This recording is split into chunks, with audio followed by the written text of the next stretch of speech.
കനത്ത മൗനം തളം കെട്ടി നിന്നിരുന്നു. ജനാലിലൂടെ പുറത്തേക്ക് നോക്കിയാൽ കരിനിഴൽ വീണ മരങ്ങൾ മാത്രം കാണാം. ഉള്ളിൽ മീര പ്രസവവേദനയാൽ പിടയുകയായിരുന്നു. തന്റെ അച്ഛന്റെ ജീവൻ രക്ഷിക്കാൻ വേണ്ടി മാത്രം അവൾ ആ വലിയ കോടീശ്വരനായ സിദ്ധാർത്ഥിന്റെ നിബന്ധനകൾക്ക് വഴങ്ങി ആ പട്ടികയിൽ ഒപ്പിട്ട് നൽകിയതായിരുന്നു. പ്രസവവേദനയുടെ ഇടയിലും അവൾ കേട്ടത് ഒരു കുഞ്ഞിന്റെ കരച്ചിലല്ല, മറിച്ച് 2 കുഞ്ഞുങ്ങളുടെ ഒരേപോലെയുള്ള കരച്ചിലായിരുന്നു. ഇരട്ടക്കുട്ടികൾ. മീരയുടെ മനസ്സിൽ ഒരു നിമിഷം അമ്മ മനസ്സിന്റെ സന്തോഷം അലയടിച്ചു.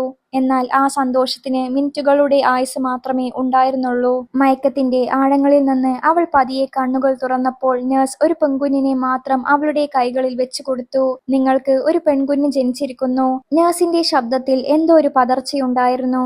പക്ഷെ ഞാൻ 2 കുഞ്ഞുങ്ങളുടെ കരച്ചിൽ കേട്ടല്ലോ, മീര പരവേശത്തോടെ ചോദിച്ചു. നഴ്സ് മുഖം തിരിച്ചു. അത് നിങ്ങളുടെ തോന്നലാണ്. ഒരു കുഞ്ഞ് മാത്രമേയുള്ളൂ.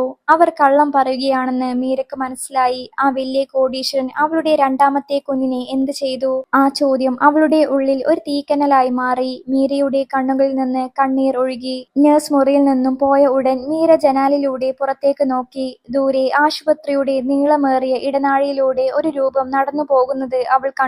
അത് മറ്റാരുമല്ല, സിദ്ധാർത്ഥായിരുന്നു. ഒരു കറുത്ത കോട്ടും സ്യൂട്ടും അണിഞ്ഞ് തന്റെ നെഞ്ചോട് ചേർത്ത് ഒരു കുഞ്ഞിനെ തുണിയിൽ പൊതിഞ്ഞു പിടിച്ച് അയാൾ നടന്നു നീങ്ങുകയായിരുന്നു. മീര തന്റെ സർവ്വശക്തിയും എടുത്ത് എഴുന്നേൽക്കാൻ ശ്രമിച്ചു. കൈകൾ നീട്ടി അവൾ ഉറക്കെ വിളിച്ചു, എന്റെ കുഞ്ഞിനെ തിരികെ തരൂ. പക്ഷെ അവളുടെ ശബ്ദം ആരും കേട്ടില്ല. സിദ്ധാർത്ഥ് ഒരിക്കൽ പോലും തിരിഞ്ഞു നോക്കിയില്ല. അയാളുടെ മുഖത്ത് യാതൊരുവിധ ഭാവമാറ്റങ്ങളും ഇല്ലായിരുന്നു. മീരക്ക് ഓർമ്മ വന്നത് തന്റെ അച്ഛന്റെ മുഖമാണ്. ഹൃദ്രോഗബാധിതയായ അച്ഛന്റെ ശസ്ത്രക്രിയക്കുള്ള പണം സിദ്ധാർത്ഥ് നൽകിയത് ഒരു കരാറിന്റെ പുറത്തായിരുന്നു. ആ കരാറിലെ വ്യവസ്ഥകൾ ക്രൂരമായിരുന്നു. സിദ്ധാർത്ഥിന്റെ വംശപരമ്പര നിലനിർത്താൻ ഒരു ആൺകുഞ്ഞിനെ വേണമായിരുന്നു. മീരക്ക് ഇരട്ട കുട്ടികൾ ഉണ്ടായപ്പോൾ അതിലൊരു ആൺകുഞ്ഞിനെ അയാൾ രഹസ്യമായി തട്ടിയെടുക്കുകയായിരുന്നു.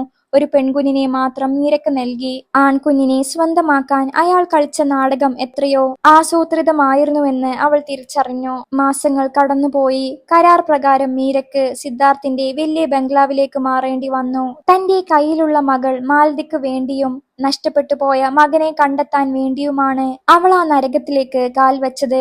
നഗരത്തിന്റെ തിരക്കുകളിൽ നിന്നും മാറി വലിയ മതിൽക്കെട്ടുകളാൽ ചുറ്റപ്പെട്ട ആ ബംഗ്ലാവ് കാണുമ്പോൾ തന്നെ ഭയം തോന്നുമായിരുന്നു. സിദ്ധാർത്ഥ് ആ വീട്ടിൽ അധികം ഉണ്ടാകാറില്ല. എങ്കിലും അയാളുടെ സാന്നിധ്യം ആ ബംഗ്ലാവിലെമ്പാടും ഉണ്ടായിരുന്നു. ബംഗ്ലാവിന്റെ മുകളിലത്തെ നിലയിലേക്ക് ആർക്കും പ്രവേശനമില്ലായിരുന്നു. അവിടെ എപ്പോഴും കാവൽക്കാരുണ്ടാകും. തന്റെ ചോരയിലുള്ള മകൻ അവിടെ എവിടെയോ ഉണ്ടെന്ന് മീരയുടെ മാതൃഹൃദയം മന്ത്രിച്ചുകൊണ്ടിരുന്നു. മകളെ ഉറക്കിക്കടത്തി അവൾ പലപ്പോഴും രാത്രികളിൽ ആ വലിയ വീടിന്റെ ഇടനാഴികളിലൂടെ നടന്നു. എവിടെ നിന്നോ ഒരു കുഞ്ഞിന്റെ നേർത്ത കരച്ചിൽ കേൾക്കുന്നതായി അവൾക്ക് തോന്നി. അത് മുകളിലത്തെ നിലയിൽ നിന്നായിരുന്നു. സിദ്ധാർത്ഥ് ഒളിപ്പിച്ചു വെച്ച ആ രഹസ്യം കണ്ടെത്താൻ അവൾ ഉറപ്പിച്ചു. സ്വന്തം ചോരയെ അന്യനാക്കാൻ അവൾക്ക് കഴിയില്ലായിരുന്നു. ഒരു ദിവസം രാത്രി സിദ്ധാർത്ഥ് ബിസിനസ് ആവശ്യങ്ങൾക്കായി പുറത്തുപോയി. ബംഗ്ലാവ് മുഴുവൻ ഇരുട്ടിൽ മുങ്ങി നിന്നു. വേലക്കാരെല്ലാം ഉറക്കത്തിലായ സമയം നോക്കി മീര മുകളിലത്തെ നിലയിലേക്ക് പടികൾ കയറി. ഹൃദയം പടപട ഇടിക്കുന്നുണ്ടായിരുന്നു. കാവൽക്കാർ ആ സമയത്ത് അവിടെ ഉണ്ടായിരുന്നില്ല. അത് അവൾക്ക് അനുകൂലമായി. മുകളിലത്തെ ഇടനാഴിയുടെ അറ്റത്ത് ഒരു വലിയ തടിയുടെ വാതിലുണ്ടായിരുന്നു. അതിനിടയിലൂടെ നേരത്തെ വെളിച്ചം പുറത്തേക്ക് വരുന്നുണ്ടായിരുന്നു. മീര പതുക്കെ നടന്ന് ആ വാതിലിനരികിലെത്തി. വാതിൽ പൂർണ്ണമായി പൂട്ടിയിരുന്നില്ല. ചെറുതായി തുറന്നു കിടന്ന ആ വിടവിലൂടെ അവൾ ഉള്ളിലേക്ക് നോക്കി. അവിടെ കണ്ട കാഴ്ച അവളെ ഞെട്ടിച്ചു കളഞ്ഞു. ഒരു വലിയ തൊട്ടിലിൽ ഒരു കുഞ്ഞ് കിടക്കുന്നു. ഒരു നഴ്സ് ആ കുഞ്ഞിനെ പരിചരിക്കുന്നുണ്ടായിരുന്നു. അത് തന്റെ നഷ്ടപ്പെട്ട മകൻ തന്നെയാണെന്ന് മീരക്ക് ഉറപ്പായിരുന്നു. എന്നാൽ അതിലും ഭയപ്പെടുത്തുന്ന മറ്റൊന്നുണ്ടായിരുന്നു. ആ മുറിയുടെ ചുവരുകളിൽ മുഴുവൻ സിദ്ധാർത്ഥിന്റെ മുൻകാല ജീവിതത്തിന്റെയും അയാൾ ചെയ്ത പല ഇടപാടുകളുടെ രേഖകളും പറ്റിപ്പിടിച്ചിട്ടുണ്ടായിരുന്നു. തന്റെ കുഞ്ഞിനെ ഒരു വലിയ മാഫിയ സാമ്രാജ്യത്തിന്റെ അവകാശിയാക്കാനാണ് അയാൾ വളർത്തുന്നതെന്ന് മീര ഭയത്തോടെ മനസ്സിലാക്കി. പെട്ടെന്ന് മീര പിന്നിൽ ഒരു നിഴൽ കണ്ടു. ഭയന്ന് തിരിഞ്ഞു നോക്കിയ അവൾ കണ്ടത് സിദ്ധാർത്ഥിന്റെ വിശ്വസ്തനായ മാനേജർ രാഘവനെയാണ്. ടോർച്ച് വെളിച്ചം അവളുടെ മുഖത്തേക്ക് അടിച്ചുകൊണ്ട് അയാൾ ക്രൂരമായി ചിരിച്ചു. നീ ഇവിടെ വരെ എത്തുമെന്ന് ഞാൻ കരുതിയതേയില്ല മീര, രാഘവൻ പറഞ്ഞു. മീര ഭയന്ന് പിന്നോട്ട് മാറി. എന്റെ കുഞ്ഞിനെ എനിക്ക് തരൂ. ഞങ്ങൾ ഇവിടെ നിന്നും പൊയ്ക്കോളാം, ആരോടും ഒന്നും പറയില്ല, അവൾ കെഞ്ചി. എന്നാൽ രാഘവൻ അത് കേൾക്കാൻ തയ്യാറായില്ല. ഈ കുഞ്ഞ് സിദ്ധാർത്ഥ് സാറിന്റെ ഒരേയൊരു അവകാശിയാണ്. ഇവനെ ഞങ്ങൾ ആർക്കും വിട്ടുകൊടുക്കില്ല. നീ ഒരു പെൺകുഞ്ഞിനെ പ്രസവിച്ചു എന്ന് മാത്രമാണ് ലോകം അറിയുന്നത്. ഈ സത്യം പുറത്തു പോയാൽ നിന്റെ അച്ഛന്റെ ജീവൻ മാത്രമല്ല, നിന്റെ കയ്യിലുള്ള മകളുടെ ജീവനും അപകടത്തിലാകും, രാഘവൻ ഭീഷണിപ്പെടുത്തി. സിദ്ധാർത്ഥ് തങ്ങളെ വെറും ഒരു കളിപ്പാട്ടമായി ഉപയോഗിക്കുകയായിരുന്നുവെന്ന് മീരയ്ക്ക് പൂർണ്ണമായി ബോധ്യമായി. സ്വന്തം അച്ഛന്റെ ചികിത്സക്ക് പണം തന്നത് ഒരു വലിയ കെണിയായിരുന്നു. ആ കെണിയിൽ നിന്നും എങ്ങനെ രക്ഷപ്പെടും എന്നറിയാതെ മീര വിറച്ചുപോയി. രാഘവന്റെ ഭീഷണിക്ക് മുന്നിൽ മീര തളർന്നില്ല.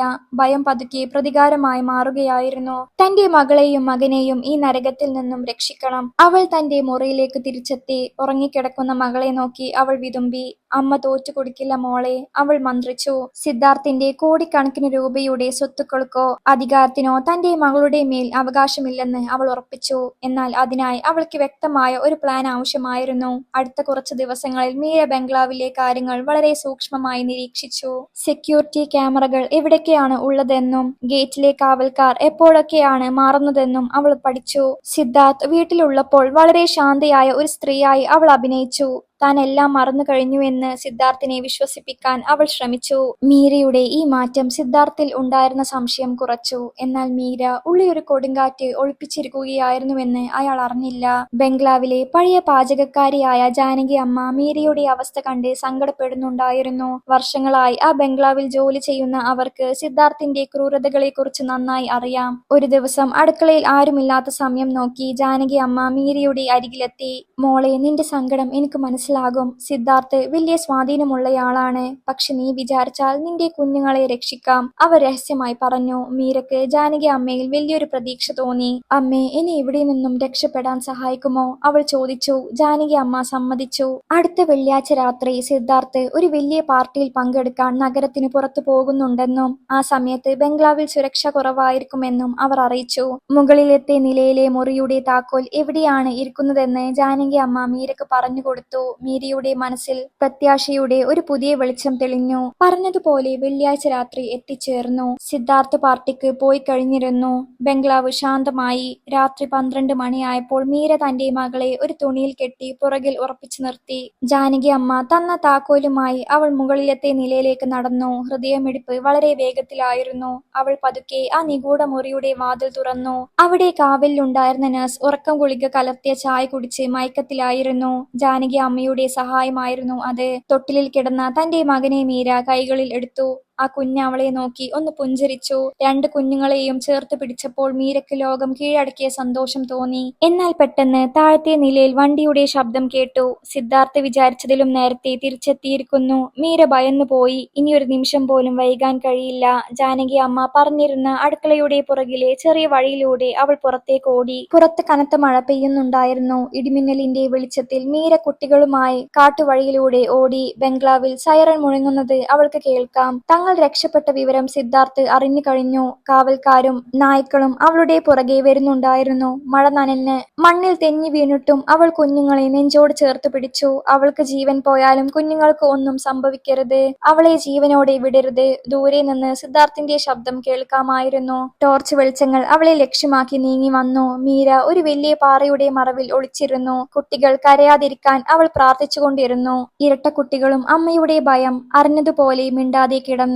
സിദ്ധാർത്ഥിന്റെ ആളുകൾ തൊട്ടടുത്ത് വരെ എത്തിയെങ്കിലും കനത്ത മഴ കാരണം അവർക്ക് മീരയെ കണ്ടെത്താൻ കഴിഞ്ഞില്ല.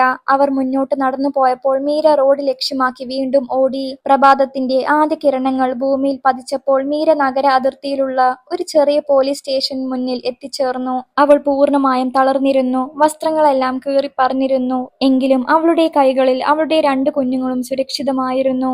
അവൾ സ്റ്റേഷനിലേക്ക് ഓടിക്കയറി. അവിടെയുണ്ടായിരുന്ന ഉദ്യോഗസ്ഥരോട് തനിക്കുണ്ടായ ചതികളെക്കുറിച്ചും സിദ്ധാർത്ഥിന്റെ അധോലോക ബന്ധങ്ങളെക്കുറിച്ചും അവൾ കരഞ്ഞു പറഞ്ഞു. സിദ്ധാർത്ഥിനെ ഭയന്ന് അവൾ ഇനി ഒളിച്ചോടാൻ തയ്യാറല്ലായിരുന്നു. നിയമത്തിന്റെയും സത്യത്തിന്റെയും മുന്നിൽ ആ കോടീശ്വരന്റെ പണത്തിന് വിലയുണ്ടാകില്ലെന്ന് അവൾ ഉറച്ചു വിശ്വസിച്ചു. പോലീസ് ഉടൻ തന്നെ സിദ്ധാർത്ഥിന്റെ ബംഗ്ലാവിലേക്ക് തിരിച്ചു. മീര തന്റെ 2 കുഞ്ഞുങ്ങളെയും മാറി മാറി ചുംബിച്ചു. കണ്ണീരിന്റെയും വേദനയുടെയും രാത്രികൾ അവസാനിച്ചിരിക്കുന്നു. അവളുടെ മുന്നിൽ ഇപ്പോൾ ഒരു പുതിയ പുലരിയും മക്കളോടൊപ്പമുള്ള സന്തോഷകരമായ ഒരു ജീവിതവും തെളിഞ്ഞു വന്നു. സ്വന്തം ചോരയെ ഒടുവിൽ അവൾ തിരിച്ചു പിടിച്ചിരിക്കുന്നു.